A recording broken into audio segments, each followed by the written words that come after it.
Engineer Thangamuthu, Study Circle and IPS Academy, அரசு பணி வெற்றியின் முதல் படி. Good morning ma. Good morning all. So இன்னைக்கு நம்ம என்ன பார்க்க போறோம் அப்படினா TNPSC special math batch 25 out of 25. So early வந்து பாத்தீங்கன்னா 3 பேட்ச் நம்ம அகாடமில போயிட்டு இருக்கு. So இப்போ உங்களுக்கு 150 மணி நேரம் ஃப்ரீ கிளாஸ் நீங்க பாக்குறீங்க. So அந்த ஃப்ரீ கிளாஸ் வந்து அப் டு 200 ஹவர்ஸ் வரைக்கும் கூட நம்ம எக்ஸ்பெண்ட் பண்ணலாம். So அதனால அதை நீங்க ரெகுலரா பாருங்க. இந்த இயர் வரை உங்களுக்கு அது ஃபுல்லாவே ஃப்ரீயா தான் போகும். ஃபுல்லா பார்த்து கம்ப்ளீட் பண்ணி நோட்ஸ் எடுத்து வச்சுக்கோங்க. School book, previous year question எல்லாமே நம்ம கொடுக்க போறோம். So அது இல்லாம இந்த பேட்ச் எதுக்காக ரெண்டுக்கு என்ன டிஃபரன்ஸ் அப்படினு பாத்தீங்கன்னா நீங்க டைரக்டா என்கிட்ட இன்டராக்ட் பண்ண முடியும். சோ உங்களுக்கு ஒரு டவுட் அப்படினா அப்பவே கிளாரிஃபை பண்ணிக்கலாம். சோ அது மாதிரி இப்ப 200 ஹவர்ஸ் ஒரு டாபிக்கே என்னால எடுக்க முடியுது அப்படின்றப்போ அந்த 200 ஹவர்ஸ் விஷயத்தை உங்களுக்கு வந்து ஒரு 100 ஹவர்ஸ்லயோ 80 ஹவர்ஸ்லயோ ஷார்ட்டா கொடுக்கணும். இப்ப எக்ஸாம்பிள் சமச்சீர் புத்தகம் நம்ம கையில வந்து எல்லார்ட்டையுமே 6 to 12 வரை சமச்சீர் புத்தகம் இருக்கும். அந்த புக்கை தாண்டி क्वेश्चन வருமா அப்படின்னா கண்டிப்பா வராது. சமச்சீர் புத்தகத்துல இருந்து 200க்கு 185 क्वेश्चन வரப்போகுது அப்படின்னா அந்த 185 क्वेश्चन சிலபஸ்ல கட் பண்ணி படிக்கிறீங்க இல்லையா? சோ அதுதான் வந்து இந்த பேட்ச் கிளாஸ். சோ உங்களுக்கு 200 ஹவர்ஸ் நான் கொடுக்க போற கிளாஸ்ல எல்லா டாபிக்கையும் கிளியரா முடிச்சிருவேன். 200 ஹவர்ஸ் டு 250 ஹவர்ஸ். பட் அந்த 250 ஹவர்ஸ்ல உங்களுக்கு ஒரு 40 to 60 ஹவர்ஸ்க்குள்ள என்ன உங்களுக்கு தேவையோ அதை மட்டும் கட் பண்ணி தான் இந்த பேட்ச்ல நான் கொடுக்க போறேன். சோ பேட்சை பொறுத்தவரை உங்களுக்கு 4 மாசம் டியூரேஷன், ஒரு நாள் கிளாஸ் இருக்கும், ஒரு நாள் பிராக்டிஸ் செஷன். பிராக்டிஸ் செஷன் கிளாஸுக்கு ஈக்குவலா நீங்க உட்காந்து பிராக்டிஸ் பண்ணி தான் ஆகணும். சோ என்னைய பொறுத்தவரை பாத்தீங்கன்னா ஒரு நாளைக்கு ஒரு பேட்ச், அடுத்த நாள் ஒரு பேட்ச், எங்களுக்கு 2 பேட்ச் போகும். திங்கள், புதன், வெள்ளி, ஞாயிறு ஒரு பேட்ச் போகும். செவ்வாய், வியாழன், சனி அதுல ஒரு பேட்ச் போகும்.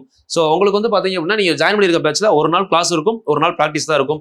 சோ அது ரெகுலரா வந்து 120 டேஸ் அப்படின்னா 60 நாள் கிளாஸ் இருக்கும். ஒரு நாளைக்கு 2.5 ஹவர்ஸ் மினிமம் 2.5 ஹவர்ஸ் இருக்கும். ஒரு சில நாள் 3 ஹவர்ஸ் இருக்கும். உங்களுக்கு எக்ஸாம் கிட்ட வருது அப்படின்னா ஈவினிங்லயும் ஒரு சில ஷெட்யூல் நம்ம அலோகேட் பண்ணுவோம். அதுபடி போகும். அது எல்லாமே எங்களோட அகாடமி சைடு நாங்க பண்றதை பண்ணிடுவோம். உங்களுக்கு 60 நாள்ல சிலபஸ் முடியும். அதை 80 நாள் 90 நாள் வரைக்கும் கொண்டு போறதும் சரி, இல்ல அந்த 60 நாள்ல முடிச்சுட்டு நான் எக்ஸ்ட்ரா ரிவிஷன் கொடுக்கறதும் சரி, அது எக்ஸ்ட்ரா எஃபோர்ட். நார்மலா இந்த பேட்சுக்குள்ள இதுதான் வரும். எக்ஸ்ட்ரா எஃபோர்ட் அப்படிங்கிறது நாங்க இண்டிவிஜுவலா போடுறது. ஸோ அதை வந்து நான் உங்களுக்கு எப்பவுமே எந்த ஒரு எக்ஸாம் வந்தாலுமே ஒரு 20 நாள் எக்ஸ்ட்ரா ப்ராக்டிஸ் கொடுப்பேன். ஸோ அதுக்கான ஷெட்யூல் கடைசியா அப்டேட் பண்ணுவேன். சரிங்களா? யாருக்காவது வில்லிங் இருந்தா ஜாயின் பண்ணிக்கோங்க. நீங்க 150 hours to 200 hours free class பார்த்து படிக்கிறீங்க அப்படின்றது நோ இஷ்யூ. கண்டிப்பா படிங்க. அதுலயுமே நான் உங்களுக்கு 100% எல்லாத்தையும் கொடுத்துருவேன். அதுல நீங்க எதையுமே யோசிக்க வேணாம். நீங்க கரெக்டா நோட்ஸ் எடுத்து ப்ராப்பரா பண்ணீங்கன்னா அந்த நோட்ஸ் போதும். பட் அந்த நோட்ஸை எக்ஸாம் வரை எப்படி மைண்ட்ல வச்சுக்கலாம், உங்களுக்கு எந்தெந்த ஃபார்முலாலாம் திரும்ப திரும்ப மறக்கும். ஸோ அதையெல்லாம் பேட்ச்ல நான் என்ன செய்வேன் அப்படின்னா திரும்ப திரும்ப சொல்லி உங்களை ஒர்க் அவுட் பண்ண வச்சு கொண்டு வருவேன். இதுதான் பேட்சுக்கும் இதுக்குள்ள வித்தியாசம். உங்க புக்கை கையில கொடுக்கறது தான் நான் இப்போ உங்களுக்கு பண்ணிக்கிட்டு இருக்க 200 கிளாஸ். பட் அது தெளிவா கொடுத்துருவேன். நீங்க எடுத்து நீங்க நல்லா எழுதி சூப்பரா படிங்க. 25 out of 25 ஈஸியா வாங்கலாம். இல்ல என்னால படிக்க முடியல, என்னதான் நீங்க கொடுத்தாலுமே எனக்கு அந்த ஒரு கோஆர்டினேஷன் கிடைக்கல, நான் படிச்சா எனக்கு புரியல, எனக்கு கரெக்டா டெய்லி இந்த டாபிக் நீங்க கைட் பண்ணுங்க. ஸோ அதுக்கப்புறம் இதுக்கு அந்த டாபிக் முடிய டெய்லி டெஸ்ட் வைங்க. ஸோ டெஸ்ட் முடிஞ்சதுக்கு அப்புறம் பாத்தீங்கன்னா டிஸ்கஷன். ஸோ அதுக்கப்புறம் வந்து நான் இந்த டாபிக் முடிச்சுட்டேன், இந்த டாபிக்ல வந்து பாத்தீங்கன்னா ப்ராக்டிஸ் கொஸ்டின்ல டவுட் இருக்கு, டவுட்டை டைரக்டா கேட்கணும். ஸோ இந்த மாதிரி எல்லாம் யாருக்காவது வில்லிங் இருந்தா கண்டிப்பா அந்த பேட்ச் ஜாயின் பண்ணிக்கோங்க. உங்களுக்கு 100% எஃபெக்டிவா இருக்கும். 9626999743 சரிங்களா? ஸோ இதுதான் வந்து கான்டாக்ட் பண்ணக்கூடிய நம்பர். இந்த நம்பருக்கு வாட்ஸ்அப் பண்ணீங்க அப்படின்னா உங்களுக்கு பேட்ச் பத்தின டீடைல்ஸ் ஃபுல்லாவே உங்களுக்கு குரூப்ல வந்துடும். ஹாய், குட் மார்னிங் மா. Good morning all. ஸோ இப்போ நம்ம பார்க்க போறது பாத்தீங்கன்னா டே 46. ஸோ மென்சுரேஷன் போய்கிட்டு இருக்கோம். ஸோ நான் ஆல்ரெடி சொன்னேன் இல்லைங்களா, கிளாஸ் கொஞ்சம் ரஷ்ஷாக போகிறதுனால கொஞ்சம் வீடியோஸ் கொடுக்க முடியாமல் இருந்துச்சு. ஒரு நாள் கேப் ஆச்சு. ஸோ இதுக்கப்புறம் வந்து பார்த்தீங்கன்னா நான் சொன்ன மாதிரி தனித்தனியாக பிரித்து கொடுத்துட்டேன். இதுக்கு முன்னாடி இணைகரம் பார்க்கறதுக்கு முன்னாடி அளவியலில் வந்து 3 வீடியோ கொடுத்துருப்பேன். ஃபர்ஸ்ட் ஒரு வீடியோ வந்து பார்த்தீங்கன்னா 2Dக்கான ஃபார்முலா எப்படி படிக்கணும் அப்படிங்கிற ஐடியா கொடுத்துருப்பேன். பார்க்காதவங்க அதை பார்த்துக்கோங்க. 44 ஐ திங்க் 43 நினைக்கிறேன். 44, 45, 44ல் வந்து பார்த்தீங்கன்னா இந்த அளவியல் 7வது புக்கில் போகிறதுக்கு முன்னாடி 6வது புக்கில் ஒரு சில பேசிக்ஸ் இருக்கு. அதை ஃபுல்லாக 44வது வீடியோவில் பார்த்துருந்தோம். 45வது வீடியோல ஒரு மாடலுக்கு ஒரு சம் அப்படிங்கிற மாதிரி ஒரு 30 சம் சால்வ் பண்ணியிருப்போம். ஸோ எல்லா மாடலும் டைப் ஆஃப் கொஸ்டின்ஸா கவர் பண்ணியிருந்தோம். கண்டிப்பா அது பார்த்தீங்க. இந்த 3 வீடியோ பார்த்தாலே இதுக்கப்புறம் நான் பண்ணக்கூடியது நீங்களே சால்வ் பண்ணிடலாம். சரிங்களா? என் கூடவே சால்வ் பண்ணுங்க. ஸோ ஃபர்ஸ்ட் எப்பவுமே ஒரு டாபிக் படிக்கிறப்போ நான் எப்படியும் அவுட்லைன் சொல்லிட்டு கொண்டு போவேன். இப்போ நான் என்ன சொல்றேன்றதை கவனிங்க. இதுக்கப்புறம் ஸ்கூல் புக்ல நீங்களே பண்ணிடலாம். ஸோ இது ஆக்சுவலா எங்க இருக்குன்னு பாத்தீங்கன்னா 7th புக்குமா. சரிங்களா? 7th புக்கு நம்ம ஒவ்வொரு ஷேப்பா போவோம். அப்பதான் உங்களுக்கு கன்ஃபியூஸ் ஆகாது. ஃபர்ஸ்ட் இணையகரம். சரிங்களா? எப்பவுமே ஒரு மோட்டிவேஷனோட போவோம். ஸோ இதுக்கப்புறம் கொஞ்சம் டைம் ரஷ்ஷா போறதுனால முதல்ல டாபிக்கை முடிச்சிடறேன். இந்த குரூப் 4க்குள்ள நீங்க கேட்டதுனால மேக்குள்ள முடிய பாக்குறேன். சரிங்களா? மே ரிவிஷன் சொல்லி தனியா போட்டிருக்கோம். ஸோ ஒரு நாளைக்கு 2 வீடியோ கூட வரும். நீங்கள் கொஞ்சம் கரெக்ட் டைமுக்கு நம்மளோட சேனலை சப்ஸ்கிரைப் பண்ணாதவங்க சப்ஸ்கிரைப் பண்ணிக்கோங்க. பெல் ஐக்கானை கிளிக் பண்ணி வச்சுக்கோங்க. டைமிங்க்கு வீடியோ வரும்போது வீடியோ மட்டும் பார்த்துருங்க. ஒரு நாளைக்கு 2 வீடியோ பிளான் பண்ணுறேன். இது மட்டும் இல்லாமல் நாளைக்குலேருந்து உங்களுக்கு காலையில் நம்ம பழைய channel engineer Thangamuthu IPS academy அப்படின்னு ஒரு சேனல் இருக்கும். அதில் தமிழ் இலக்கணம் ஸ்டார்ட் ஆக போகுது. அதுவும் வீடியோ தான். மற்றபடி லைவ் தனியாக போய்கிட்டு இருக்கு. எக்கனாமிக்ஸ், பிசிக்ஸ் அது இல்லாம தமிழும் இலக்கணமும் வீடியோ வரும். இன்னைக்கு தமிழ் போய்கிட்டு இருக்கு, இலக்கணம் போய்கிட்டு இருக்கு. நாளையிலிருந்து இன்னைக்கு நான் எடுக்க ஆரம்பிச்சிட்டேன். நாளையிலிருந்து உங்களுக்கு இலக்கணம் காலையில 6 மணிக்கு நம்ம இன்ஜினியர் தங்கமுத்து IPS அகாடமி சேனல்ல வர ஆரம்பிச்சிடும். கரெக்டா ஒரு 20 வீடியோல இலக்கணத்தை கம்ப்ளீட் பண்ணிடலாம். 6 to 10 புக்கு. சரிங்களா? கான்செப்ட் புக்கு அப்படியே தான் கொண்டு போக போறேன். ஸோ அதனால ஏதாவது டவுட்ஸ் இருந்தா வீடியோக்கு கீழே கமெண்ட் பண்ணுங்க, கொஞ்சம் இன்டராக்ட் பண்ணுங்க. அடுத்தது நமக்கு ஈஸியா இருக்கும். ஃபர்ஸ்ட் இணைகரம் நோட் பண்ணிக்கோங்க. இணைகரம் அப்படின்னா செவ்வகம் சாஞ்சிருந்தா எப்படி இருக்கும், அதுதான் இணைகரம், வேற எதுவுமே இல்லை. இங்கிலீஷ்ல பேரலோகிராம் அப்படின்னு படிச்சிருப்பீங்க. இப்போ இந்த 2 சைடு இருக்கு.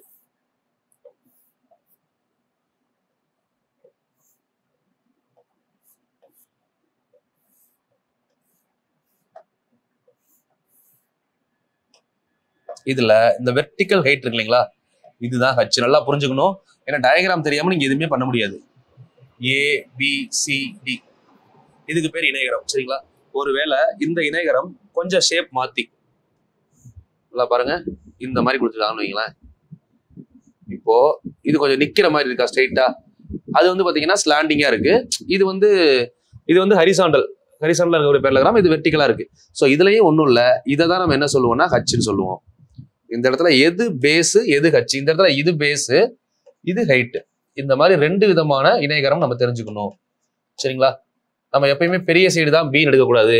ஸோ இப்போ இந்த இடத்துல வந்து பார்த்தீங்கன்னா இது பேஸு இது ஹைட்டு. இப்படி இணைகரம் கொடுத்தாங்கன்னா இது பேஸு இது ஹைட்டு. இணைகரத்தின் பரப்பளவுக்கு ஃபார்முலா என்ன படிச்சிருக்கோம்? ஃபர்ஸ்ட் A = B × H சதுர அலகுகள். எப்பயுமே இணைகரம் சரிவகம் எது எடுத்தாலுமே பரப்பளவுக்கு ஃபார்முலா சதுர அலகுகள். அதாவது மீட்டர்னா மீட்டர் ஸ்கொயர், சென்டிமீட்டர்னா சென்டிமீட்டர் ஸ்கொயர், மில்லிமீட்டர்னா மில்லிமீட்டர் ஸ்கொயர். அதான் சதுர அலகுகள் தமிழ்ல. ஸோ பெரிமீட்டர் ஆர் சர்க்கம்ஃபரன்ஸ் சுற்றளவு = AB BC CD + DA. இது பெஸ்ட் வே. சரிங்களா? வேற எதுவும் யோசிக்கிறோம், 4 பக்கத்தையும் கூட்டிட்டீங்கன்னா ஆன்சர் முடிஞ்சது. ஓகேங்களா? இல்ல நான் இது ரெண்டுமே L ஸ்லாண்டிங் ஹைட்னு எடுத்தீங்கன்னா 2L + B. நம்ம எங்க சதுரத்துல செவ்வகத்துல பார்த்தோம்ல, அந்த லாஜிக்ல எழுதலாம். ஸோ இந்த பேசிக் ஐடியாவை தெரிஞ்சுக்கோங்க. இதை தெரிஞ்சுக்கிட்டு அப்படியே உள்ள வந்தீங்கன்னா உங்களுக்கு கிளியரா இருக்கும். ஸோ இதோட ஆன்சர் எப்பயுமே மீட்டர்னா மீட்டர், சென்டிமீட்டர்னா சென்டிமீட்டர், மில்லிமீட்டர்னா மில்லிமீட்டர். ஸோ இதுல வேற எந்த சேஞ்சஸும் இருக்கக்கூடாது. இதுல வந்து இணை பக்கங்கள் அப்படின்னு சொல்றது. ஸோ இதையும் இணை பக்கங்கள் தான் சொல்லுவோம், இதுலயும் இணை பக்கங்கள் தான் சொல்லுவோம். இணை பக்கங்கள் அப்படின்னு தான் சொல்லுவோம். ஸோ இதுல வந்து பாத்தீங்கன்னா 2 இணை பக்கங்கள் இருக்கும். அடிப்பக்கம்ன்றது இணைப்பக்கம் தான், சாய்ந்திருக்க சாய் உயரம் அதுவும் இணைப்பக்கம் தான். இதுக்கு பேர் குத்துயரம் அப்படிங்கிற வார்த்தை யூஸ் பண்ணுவாங்க. சரிங்களா? வெர்டிகல் ஹைட் அப்படின்னு சொல்லுவாங்க, குத்துயரம் அல்லது பெர்பெண்டிகுலர் ஹைட். இந்த வார்த்தையை வச்சுதான் நம்ம எடுக்கணும். ஓகேங்களா? இந்த கொஸ்டினை பொறுத்தவரை கிவன் டேட்டா ஒன்னு பேஸ் இன்னொன்னு ஹைட், இது 2 கொடுத்துதான் உங்களுக்கு கொஸ்டின் கேட்க முடியும். இந்த டாபிக் உள்ள போலாம். 7th புக் ஃபர்ஸ்ட் டேர்ம்ல இருக்கு, டைரக்டா பாருங்க. 7th book first term. First diagram கொடுத்துருக்காங்களா? ஸோ டயக்ராம் கொடுத்துருக்காங்க. இங்க பாருங்க, பேஸ் வந்து எவ்வளவு கொடுத்துருக்காங்க? இந்த பேஸ் தான் மேல கொடுத்துருக்காங்க 15 சென்டிமீட்டர். ஓகே, ஹைட் எவ்வளவு சொல்றாங்க? 4. அப்போ ஏரியாவுக்கு ஃபார்முலா என்ன?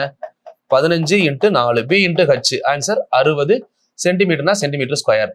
இப்போ இந்த டயக்ராம்ல பாத்தீங்கன்னா இந்த 18 இந்த ஹைட் தானே கொடுத்துருக்காங்க. அப்போ நம்ம இந்த பெரிய லென்த்தா எடுத்துக்கணும். இது பேஸ், இது ஹைட். அப்போ 18 × 16 சாரி 18 16 9 × 16 எடுக்கணுமா? 9. ஏன்னா இதுதான் பேஸ். இப்போ இதான ஹைட் கொடுத்துருக்க ஹைட். அப்போ 9 × 16 10 16 160 144 சென்டிமீட்டர் ஸ்கொயர்.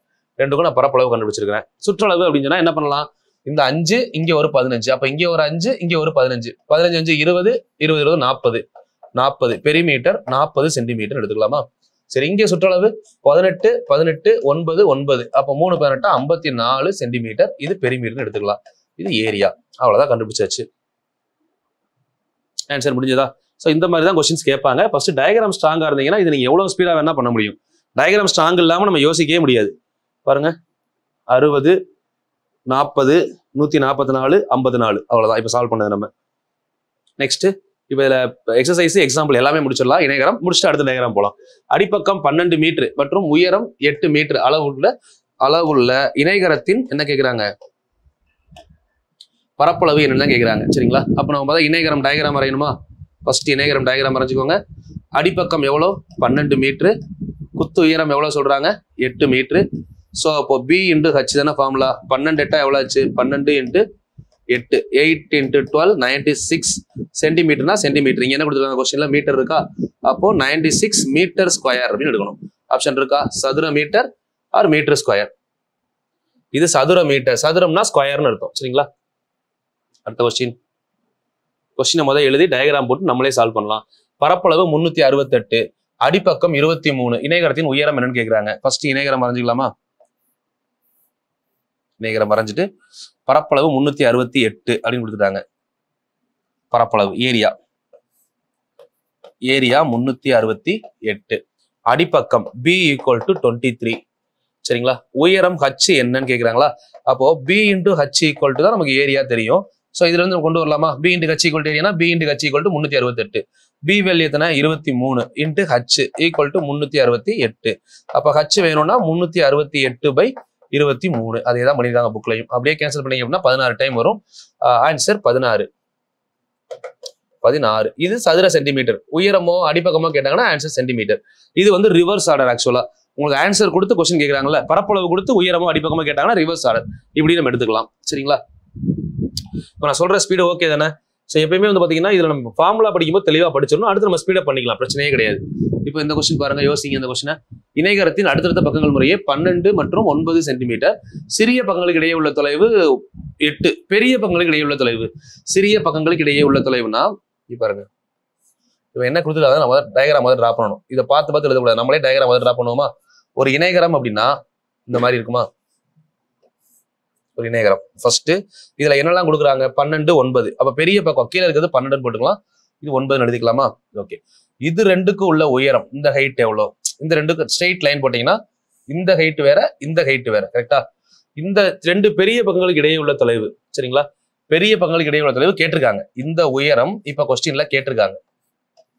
ஓகேவா? ஆனா இந்த உயரம் இங்க இருக்கு இல்லைங்களா? இங்க இருந்து இங்க இந்த உயரம் கொஸ்டின்ல கொடுத்துருக்காங்க. என்ன கொடுத்துருக்காங்க? இதான் இந்த டயக்ராம் இந்த மாதிரி எடுத்தோம்னா இந்த மாதிரி ஒரு உயரம் ஹைட், வெர்டிகல் ஹைட் இது கொடுத்துருக்காங்க 8ன்னு சொல்லி திருப்பி வச்சீங்கன்னா. சரி, அப்ப நம்ம என்ன கண்டுபிடிக்கலாம் அப்படின்னா, இப்ப பேஸ் நம்ம 9ன்னு எடுத்தோம்னா 9 × 8 எவ்வளோ? 8 9 72. இந்த 72 தான் நமக்கு பரப்பளவு. அப்ப 72 ஸ்ட்ராங்கா வச்சுக்கிட்டு ஒரு சைடு 12, இப்ப இந்த சைடு நமக்கு வேணும்ல, இப்போ 12 கூட எதை பெருக்குனா 72 வரும்? 6 12 72. ஸோ அப்ப இந்த கொஸ்டினுக்கு ஆன்சர் 6. டயக்ராம் முக்கியம், டயக்ராம் வரையாம ஆன்சர் கிடைக்காது. 6 சென்டிமீட்டர். ஓகேவா? பொறுமையா பாருங்க, பாஸ் பண்ணி வச்சு நீங்க ஒர்க் அவுட் பண்ணுங்க, கண்டிப்பா உங்களுக்கு ஐடியா கிடைக்கும். இதுல பாருங்க, ஒரு இணைகரத்தின் அடிப்பக்கம் அதன் உயரத்தை போல 3 மடங்கு. ஓகேங்களா? சரி, நம்ம தனியா பண்ணலாமா? அங்க இருக்கட்டும், நம்ம தனியா டயக்ராம் வரைவோம். ஒரு இணைகரம் ஃபர்ஸ்ட் வரைஞ்சுக்கோங்க. ஒரு இணைகரத்தின் அடிப்பக்கமானது, அடிப்பக்கம்னா பேஸ், அடிப்பக்கமானது உயரத்தை போல 3 மடங்கு. உயரம் வந்து இப்ப நம்ம எக்ஸ்ன்னு எடுத்தோம்னா b ஈக்குவல் டு 3x. சரிங்களா? ஓகே. இப்போ நம்ம இதுல என்ன எடுத்திருக்கோம்? உயரம் வந்து X, b equal to 3x எடுத்துட்டோம். ஓகேங்களா? பரப்பளவு கொடுத்துட்டாங்க, அடிப்பக்கத்தையும் உயரத்தையும் காணுங்க. ஓகே. அப்போ x into 3x, b into h, இதெல்லாம் formula. b into h equal to area equal to 192. So அப்போ 3 into x into x 3x² equal to 192. 3ஆல கேன்சல் பண்ணீங்க அப்படின்னா 192 என்ன ஆகும்? 6 3 18, 4 3 12. x² equal to 64. அப்போ எக்ஸோட வேல்யூ 8. ஓகேவா? இந்த எக்ஸோட வேல்யூ 8 அப்படிங்கிறத எங்க கொண்டு சப்ஸ்டிட் பண்ணலாம்? இங்க போடலாமா? எக்ஸ் வேல்யூ 8னா h ஈக்குவல் டு எக்ஸ். இங்க 3x ஈக்குவல் டு 3 8 24. அப்ப h equal to 8, b equal to 24. ஓகேவா? இருக்க ஆன்சர் h 8, b என்னது 24. இதெல்லாம் டைரக்டா அப்படியே கேட்கக்கூடிய கொஸ்டின் ஏரியா தான். சரிங்களா? கஷ்டப்படுற அளவுக்கு பெருசாலாம் எதுவும் இல்லை. இப்ப பாருங்களேன், பயிற்சி 2.1 பயிற்சியை முடிச்சிடலாமா? பயிற்சியோட கொஸ்டின் பாத்தீங்கன்னா ஃபுல்லாவே இணைகரம் தான். கிட்டத்தட்ட 10 கொஸ்டின் இருக்கு. 10ஐயுமே கம்ப்ளீட் பண்ணுவோம். 1 by 1 பொறுமையா நீங்களும் பாஸ் பண்ணிட்டு ஒர்க் அவுட் பண்ணணும். ஏன்னா ஃபார்முலாவும் சொல்லிட்டேன், நானும் ஒர்க் அவுட் பண்ணி காமிச்சிட்டேன். கீழ்கண்ட படங்களில் கொடுக்கப்பட்டுள்ள இணைகரங்களில் பரப்பளவை காண்க. இந்த கொஸ்டின் வந்து நம்ம இங்கேயே கூட பண்ணிடலாம், இடம் இருக்கிறதுனால. ஸோ இப்போ பாருங்க, இணைகரத்தின் பரப்பளவு இது பேஸ், இது ஹைட். அப்போ 11 × 3. ஏன்னா ஏரியாவுக்கு ஃபார்முலா என்ன? b × h. அப்போ 11 3 33 சென்டிமீட்டர் ஸ்கொயர். பரப்பளவு தானே கேட்டிருக்காங்க. சுற்றளவு கேட்டாங்க, என்ன பண்ணணும்? 4 பக்கத்தையும் கூட்டணும். இது 11னா இதுவும் 11, இது 4னா இங்கேயும் 4. 11 11 22, 4 4 8, மொத்தம் 30. இது area. Perimeter equal to 30 centimetre. இது முடிஞ்சது. ஓகேங்களா? ஸோ அதே மாதிரி இங்கே வந்தீங்க அப்படின்னா இங்க பாருங்க 7, இந்த ஹைட் கொடுத்துருக்காங்க. அப்போ area is equal to 7 × 10, 70 centimetre square. சரிங்களா? Next perimeter is equal to 7, இங்க ஒரு 7, 13, இங்க ஒரு 13. அப்போ 20 20, பெரிமீட்டர் 40 சென்டிமீட்டர். ஃபர்ஸ்ட் 2 கொஸ்டின் பார்த்துக்கோங்க. ஆன்சர் 33 30, 70 40. நீங்களா ஒர்க் அவுட் பண்ணிட்டு ஆன்சர் செக் பண்ணி பாருங்க. ஏன்னா பரப்பளவு formula a × a = b × h. சுற்றளவு ஃபார்முலா நம்ம அப்படியே என்ன பண்ணிடலாம், 4 பக்கத்தையும் கூட்டினா போதும். ஓகேவா? இப்போ இந்த கொஸ்டின் ஃபர்ஸ்ட் இந்த மாதிரி கொஸ்டின்ஸ் வரும்போது நல்லா புரிஞ்சுக்கணும். அடிப்பக்கம் உயரம் கொடுத்தாங்கன்னா ஃபர்ஸ்ட் நமக்கு இந்த டயக்ராம் தான் எப்பயும் மைண்ட்ல இருக்கணும். இந்த மாதிரி டயக்ராம்ல இது பேஸ், இது ஹைட், a = b × h, இதுதான் உங்க மைண்ட்ல இருக்கணும். இதுக்குள்ள இப்ப இதை சப்ஸ்டிட் பண்ணி பாருங்க. அடிப்பக்கம் உயரம் கொடுத்துருக்காங்களா, அடிப்பக்கம் எத்தனை 18, உயரம் 5, 18 5 எவ்வளோ 90, ரெண்டுமே சென்டிமீட்டரா, அப்ப சென்டிமீட்டர் ஸ்கொயர். பாஸ் பண்ணிட்டு நீங்களே பண்ணுங்க, நீங்களா பண்ணிட்டு செக் பண்ணி பாருங்க. சரிங்களா? சரி, இப்ப 8 கூட எதை பிறகுனா வந்து 56 வரும். 8 7 56, 7 மீட்டர், அவ்வளவுதான். ஸோ 17 இப்போ 224 மாறினா எத்தனை டைம் போடணும் அப்படின்னு பாருங்க. 17 10 டைம் 170, இன்னும் ஒரு 34, அப்போ 2 12 டைம். அப்போ 12 7 சாரி 10 17 170 13 mm. சரிங்களா? அப்பதான் mm ஸ்கொயர்னு வரும். 13 மில்லிமீட்டர். அப்போ இந்த இடத்துல உங்களுக்கு கொஸ்டின் மல்டிப்ளை பண்ண தெரிஞ்சாலுமே மீட்டரா சென்டிமீட்டரா மில்லிமீட்டரான்றதை பார்த்து ஆன்சர் பண்ணணும். இது 13 mm இதுக்கு ஆன்சர். சரிங்களா? கொஸ்டின் நம்பர் 2 முடிஞ்சதா? கொஸ்டின் நம்பர் 3 யோசிச்சு அப்படியே நீங்களே ஆன்சர் பண்ணிட்டு செக் பண்ணுங்க. சுரேஷ் என்பவர் மாநில அளவிலான, ஒவ்வொரு கொஸ்டினா பண்ணலாம், இந்த ஸ்பேஸ் யூஸ் பண்ணிக்கலாம் அப்படியே இங்கேயே. சுரேஷ் என்பவர் மாநில அளவிலான சதுரங்க போட்டியில் இணைகர வடிவிலான கேடயம் ஒன்றை வென்றார். அந்த கேடயத்தின் பரப்பளவு 735 சதுர சென்டிமீட்டர், அடிப்பக்கம் 21 எனில் உயரம் காண்க. அப்போ அவர் வாங்கின கேடயம் எப்படி இருக்குன்னு சொல்றாங்க, இந்த மாதிரி இருக்கான், இணைகர மாதிரி. இதுல அடிப்பக்கம் 21 சென்டிமீட்டர், இந்த உயரம் தெரியாது. சரிங்களா? But a = b × h. a = எவ்வளோ 735 = பேஸ் எவ்வளோ 21 × h. இப்போ h = நமக்கு என்ன வேணும் 735/21. எத்தனை டைம் வரும் 3 21 எவ்வளோ 63, மிச்சம் 10 105. அப்போ 5 டைம் போட்டீங்கன்னா 105. இப்போ இது ரெண்டுமே எதுல இருக்கு, சதுர சென்டிமீட்டர், இங்கேயும் சென்டிமீட்டர். ஸோ அப்போ ஆன்சர் இஸ் 35 சென்டிமீட்டர். இந்த கொஸ்டினுக்கு கரெக்ட் ஆன்சர் 35 சென்டிமீட்டர். நீங்களா ஆன்சர் பண்ணி செக் பண்ணுங்க கரெக்டா வருதான்னு சொல்லி. ஒருவேளை நம்ம பண்ணத மிஸ்டேக் இருந்தாலும் கீழே கமெண்ட் பண்ணுங்க, நான் பின் பண்ணி வைக்கிறேன். சரிங்களா? மேக்ஸிமம் மிஸ்டேக் இருக்காது, ஃப்ளோ கரெக்டா போச்சு. டயக்ராம் ஃபார்முலா இந்த ஆர்டர்ல கரெக்டா வாங்கலாம், தப்பே நடக்காது. ப்ராப்பரா பண்ணீங்கன்னா இன்னும் ஸ்பீடப் பண்ணிக்கலாம் போக போக. சரிங்களா? நீங்க பண்றதுதான். அடுத்து கொஸ்டின் நம்பர் 4 முடிஞ்சா. கொஸ்டின் நம்பர் 5 பாருங்க. கொஸ்டின் நம்பர் 5, ஜானகி என்பவரிடம் உள்ள ஓர் இணைகர வடிவிலான துணியின் உயரமும் நீளமும் முறையே. இணைகர வடிவிலான துணியின் உயரமும் நீளமும் முறையே கொடுக்குறாங்களா, அதே தான். உயரம் h, இது b கொடுத்துருக்காங்க 18. 4 சமமான இணைகரங்களாக பிரித்து புதிய இணைகரத்தின் பரப்பளவு என்ன அப்படின்னு கேட்குறாங்க. சேம், ஒண்ணுமே கிடையாது. b × h கொடுத்துட்டாங்கல்ல, 18 × 12. இதை பெருக்குனா எவ்வளவு வருது 180 + 216 வருதா. இதை 4ஆ பிரிச்சா ஒரு இணைகரத்தின் பரப்பளவு என்ன வரும் 216ல பாதி எவ்வளோ 108/2. இது திரும்ப பாதி ஆகினீங்கன்னா 54. அவ்வளவுதான் ஆன்சர். 54 centimetre square. சமமான இணைப்பகங்களின் மையப்புள்ளி வழியாக, சிம்பிள், அவ்வளவுதான். கரெக்டா அதுல சென்டர் புள்ளியில இருந்து பிரிச்சோம்னா இதுதான் கான்செப்ட். சரிங்களா? இணைகரத்தின் புதிய இணைகரத்தின் பரப்பளவு என்ன, சமமா பிரிக்கிறாங்கன்னா 4ஆல வகுத்தாலே போதும்ல, கரெக்டா ஆன்சர் வந்துடும். அடுத்து என்ன கொஸ்டின் இருக்கு, 5வது கொஸ்டின். இணைகர வடிவிலான மைதானத்தின் உயரம் 14 மீட்டர், அதன் அடிப்பக்கம் பேஸ் வந்து உயரத்தை விட 8 மீட்டர் கூடுதல் எனில். உயரத்தை விட 8 மீட்டர் கூடுதல். ஓகே, அப்போ 8 மீட்டர் கூட இருந்தா என்ன வரும் 14 கூட 8 கூட்டுங்க, அடிப்பக்கம் எவ்வளவு வருது 14 + 8 டோட்டலா 22 வருதா. ஓகே, அப்ப 22 மீட்டர் அடிப்பக்கம் இருக்கும். சரி, இப்போ நம்ம யோசிக்கலாமா செலவு எவ்வளோன்னு கேட்குறாங்க. நம்ம ஃபர்ஸ்ட் என்ன பண்ணணும், டயக்ராம். ஓகேவா? ஃபர்ஸ்ட் டயக்ராம் போடுங்க. இதுல உயரம் 14, சரிங்களா, அடிப்பக்கம் 22. அப்ப area is equal to 14 × 22 metre. அப்போ 308 வருமானு பாருங்க, பெருக்கி பாருங்க. கரெக்டா 308, ஏன்னா 20 டைம்னா 280, அதுல ஒரு 28, அப்போ 308 மீட்டர் அப்படின்னா மீட்டர் ஸ்கொயர். சரிங்களா? மீட்டர் அப்படின்னா மீட்டர் ஸ்கொயர் அப்படின்னு எடுத்துக்கலாமா? எஸ். இப்போ இவ்வளவு மீட்டர் ஸ்கொயர் இருக்கு ஏரியா. இதுல நமக்கு என்ன கேட்கறாங்க, சமப்படுத்த ஒரு சதுர மீட்டருக்கு 15 ரூபாய், ஒரு மீட்டர் ஸ்கொயருக்கு 15 ரூபாய். அப்போ 308 மீட்டர் ஸ்கொயர் × 15 ரூபாய் எவ்வளோ, 10 அப்படின்னா 3080, 5 அப்படின்னா 1540, ரெண்டையும் கூட்டினீங்கன்னா 0264, 4620. சரிங்களா 4620 செலவாகும் ரூபீஸ். ஓகே, இப்போ நான் கண்டுபிடிச்சது சரியானு எப்படி செக் பண்ணலாம்னா, இங்க கூட்டும் போது அடிப்பக்கம் எவ்வளவு வந்துருச்சு 22 வந்துருச்சா, 11வது வாய்ப்பால டிவைட் ஆகுது. அப்போ ஆன்சர் கண்டிப்பா 11ல டிவைட் ஆகும். அப்போ பாருங்க 4 2 6 6 0. அப்போ 6க்கும் 6க்கும் டிஃபரன்ஸ் 0 வருதா? இது டிவிசிபிள் பை 11 தானே. டிவிசிபிலிட்டி ரூல் ஃபர்ஸ்ட் கிளாஸ்ல பார்த்தோம், ஞாபகம் இருக்கான்னு பாருங்க. டிவிசிபிலிட்டின்னு சொல்லி முதல் கிளாஸே நடத்திருப்பேன். ஸோ அப்போ இதை டெய்லி 11ஆல வகுப்படுதுன்னா அப்போ இந்த ஆன்சர் கரெக்ட். ஏன்னா நமக்கு ஒருவேளை ஆப்ஷன்ல இருந்து போனா கூட option A 4 6 2 0, option B 4 6 3 0, option C 4 6 4 0, option D 4 8 6 0, இந்த மாதிரிலாம் இருக்குன்னு வச்சுக்கோங்களேன். ஸோ அப்போ நம்ம டிஃபரன்ஸ் பார்த்தாலே தெரியும், 4 2 டிஃபரன்ஸ் 6 கூட்டினா 6 6 0 6.